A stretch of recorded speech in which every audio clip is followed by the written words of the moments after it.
Fox News alert now as the hot seat about to get hotter for Lois Lerner. Republicans pushing for a criminal case against her after the targeting of conservative groups. This is HQ, and I'm Bill Hemmer. Good afternoon, everyone. I'm Sandra Smith. The House Ways and Means Committee will work tomorrow on a letter to the Department of Justice accusing the former IRS official of 3 different crimes. Republican Peter Roskam serves on that committee. He's also House Chief Deputy Whip. How are you, sir? And good day to you. Thanks, Bill. Good to be with you. Spell out the charges. What are they? Well, number one, Lois Lerner, we believe there's evidence that she violated the constitutional rights of people that were inquiring of the IRS for tax status. Number 2, that she impeded an investigation. And then number 3, that she released confidential information that she had no authority to release. Those are all very serious charges, and we're making a referral to the Department of Justice. So you take that to the Department of Justice, and what does Eric Holder do with it?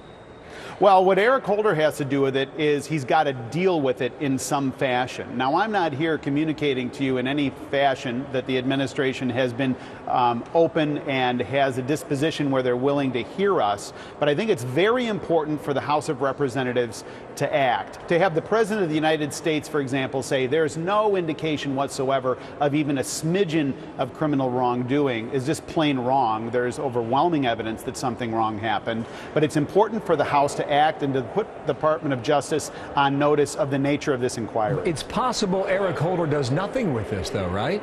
And then it goes nowhere. Anything is possible, but here's what we have to do. The House has to deal with this evidence, and the House has to act on it, and the House has to dispose of it by referring it officially to the Department of Justice. It's a very serious situation, and so the wattage is going up. Lois Lerner is now the subject of more and more and more scrutiny. This is a story that's not fading from lack of interest, but it's a story in an inquiry that is ongoing, and the pressure continues to build. Let's come back to the 3 charges. Violated constitutional rights of citizens, gave misleading information to investigators, and inappropriately released private taxpayer information. You're right, this is serious stuff. What was the misleading information she gave to investigators? Well, the misleading information was based on an audit that the Department of, or that the Internal Revenue Service did internally. And look, if you look at these emails, if you look at interviews and inquiries from other employees around this that the Ways and Means staff has done, it creates a pattern of deception. In other words, trying to say, no, we weren't doing this thing in any way that's untoward. And she's basically making the argument that everybody was under this level of scrutiny, when you look at the totality of the evidence, clearly everybody was not under this same level of scrutiny, and that there was an agenda to it. That's where she was misleading specifically. And the most serious charge, in my view, is the notion of her possibly violating the constitutional rights of another citizen and using the full weight of the federal government and the authority that she was entrusted with in the Internal Revenue Service to manipulate basically the public debate and to keep people out of the public square that she frankly didn't want to hear from. On that point, how did she do that?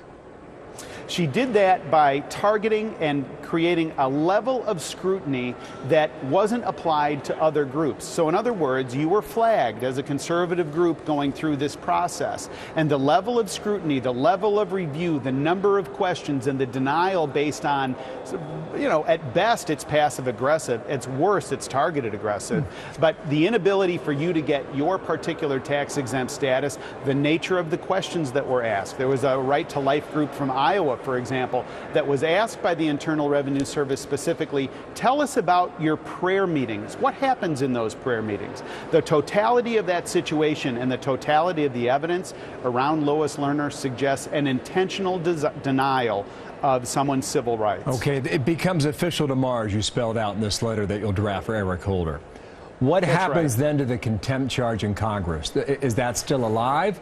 Or does that die? The contempt charge is still very much alive. Remember, Lois Lerner has had opportunities to tell her story. She fell into this situation where she seemingly waived her constitutional right to self-incrimination. She made statements that asserted her view, several statements of fact. So clearly she's waived her right, and now she's refusing to answer after she has waived her right. So the contempt charge moves forward. Okay, so all this comes out tomorrow.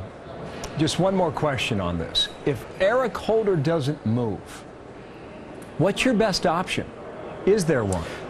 Look, the best option is the continuing oversight and scrutiny. So, like I mentioned a couple of minutes ago, Eric Holder has a great deal of authority in this situation. Sure but does. what we ought not do is we ought not be complicit in the House and acting as if this is okay. We ought not be complicit with the President of the United States that says there's no smidgen of criminal wrongdoing. Understand your position. We'll see what happens after that. Peter Roskam, thank you very much. It'll be a big headline today and tomorrow.